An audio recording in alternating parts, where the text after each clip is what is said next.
farming, but not on a small scale. This is one of the big farms in the Western Cape, Klippheuvel.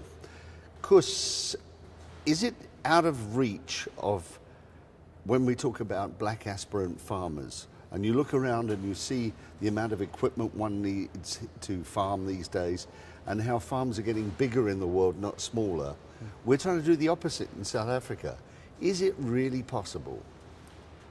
It is possible, but only with a lot of help from either government or some other financial institution. I mean, it's impossible to get started farming without a lot of capital behind you. In the past, you had a lot of help from government. There were subsidies, and there was a government. We were almost like your brothers because they owned farms as well, many government ministers. That's all gone now. And many who are sitting in government today probably don't understand that relationship that can't exist anymore but needs to exist in a different way. What do we need to do to make it exist? Tony, well, firstly, a lot of government ministers still have farms in this modern era. You just don't know of them. For instance, Gwedi Mantashe is a very big farmer, just as one. But no, I think what needs to happen is that government has to maybe move closer to farmers. Maybe they should be introduced more to farming and what exactly is going on. The big thing about farming is the risk that we're in. I mean, we spend almost 6,000 rand a hectare just to get a harvest in the ground with no guarantee that it's going to rain, no guarantee of a good price, no guarantee of a willing buyer for your product. I'm glad you've talked about with no guarantees, because here we sit with a quandary, and a terrible one. The housewife or the member of the public at home, and some respects the government, have an idea that huge profits are made out of farming. There are profits, and there are some very wealthy farmers, but not all the farmers are that wealthy. And then they blame the price that the farmer's charging. Now, if we look at the farmer, the grape farmer, the table grape farmer, he gets 38 cents for a kilo of grapes. The man who serves your bottle of wine, the waiter in a restaurant, earns more. The same applies in your business. So the South African economy is a total open economy. In other words, we are connected to the rest of the world. We are not isolated anymore as it has been in years gone by. So if something happens in the other part of the world, that reflects immediately, overnight, it reflects in the price that we get paid. In other words, if we buy fertilizer, South Africa don't produce they produce less than half of the fertilizer that we need. So all our fertilizer needs to be imported. So if there's a bigger demand for fertilizer in the world, then we have to pay more. And well, I'm glad you brought that up, because the droughts at the moment that are existing in the Americas and so on, that has an enormous effect on the price that you buy in per ton. Yes, no, exactly. I mean, as we speak, just last night we heard some news that even in the winter in the United States now, it's also dry. So they expect the wheat harvest to have some stress because of the drought, and that made a hike in the prices of wheat. That is something that we can't control. But the fact is that the buyers of wheat will have to pay more. And then on the other hand, our rand deteriorated to 8.90 rand. So that also adds up to the cost to import the wheat. That's 8.90 rand to the dollar, of course. Yes, and then there's the European euro almost 12 and the pound 14. So exactly. It's a bit of a depreciation of our buying capability. How much do we have to buy as to how much we produce in South Africa? Back in 1996, we produced all the wheat that we consumed in South Africa. And ever since then, our hectares that we plant with wheat got less every year. Now we're in a situation where we're only producing 50% of the wheat that we consume in South Africa. So the other 50% needs to be imported from wherever it's available. Well, the obvious question is why? Why, if we were producing 100%, are we down to 50%? It's a basic economic question.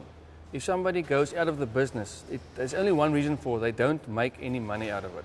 And that is why a lot of the smaller farmers that couldn't be economic viable, they changed to different, they either plant corn or anything else, or they went out of the business. A lot of them went out of the business.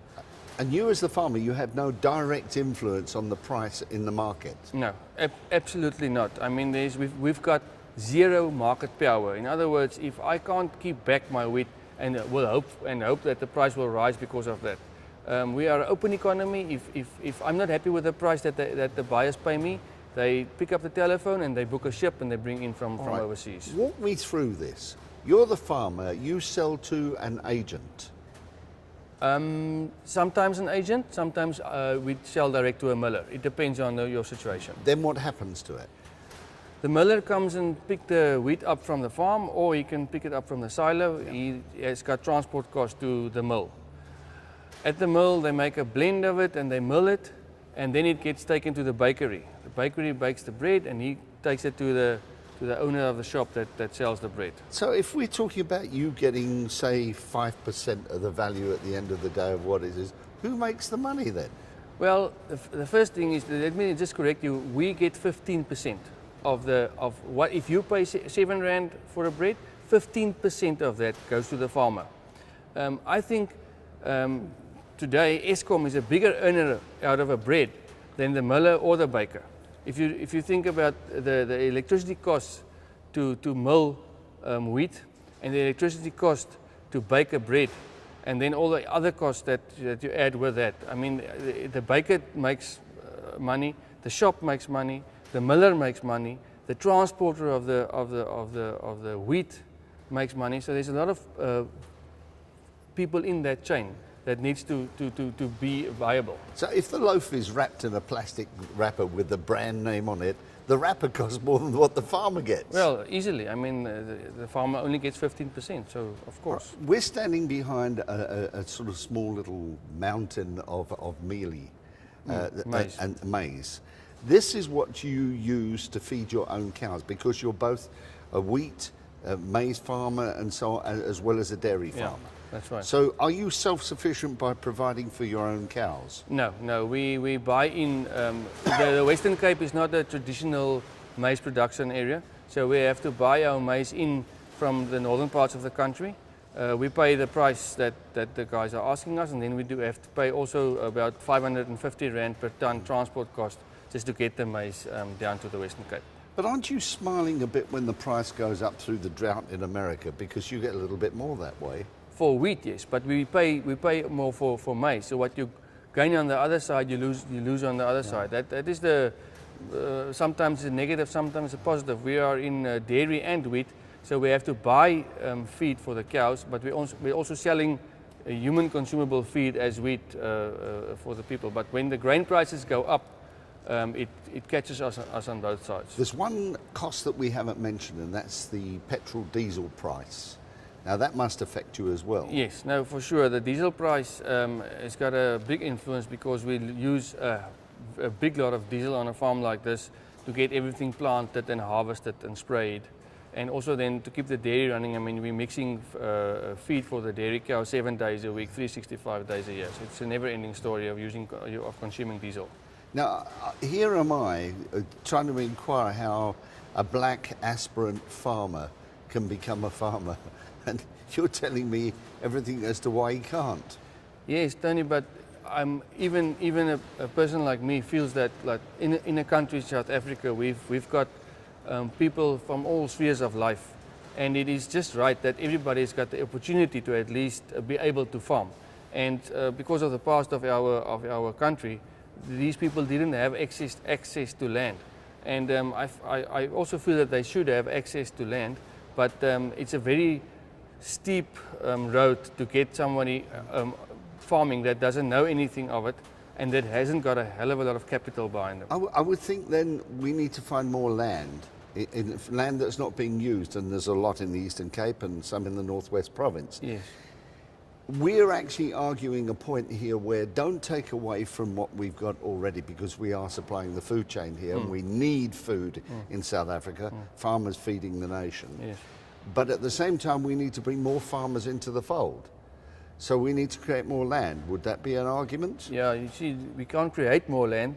No, but there is land not being used. Yes, there is land not being used. Yes. And there's enough land in the marketplace if you want to go and buy land. I would say land is not the issue. The issue here is the skills to be able to run a commercial farming unit. And then the capital that you need for it. And it's very difficult. I mean, we've grown in it for years and for decades. It's not something that you decide one day I want to do it and tomorrow you're doing it. If you have a lot of capital behind you, it's possible. But if not, you will struggle. How many of your farm labourers that you've got working for you would love to go off and start their own farms? It's interesting you've asking me that question because just this morning I was working with one of our people and we were discussing replacement of one of our equipment, and he said, thanks God that he doesn't have to make that decision because he doesn't want to make it. Now I think I don't think any of them want to farm on their own. I think they've come to know farming as we know it, but they've also become to know the risk involved and the heavy decisions that one needs to make. I mean, if you go ahead and sell one of your machines and upgrade it to a newer one, it's millions of rand that you put into a machine. And if you then get a bad price or a bad rain season, then you have to pay in, and that's a difficult questions that we have to work with.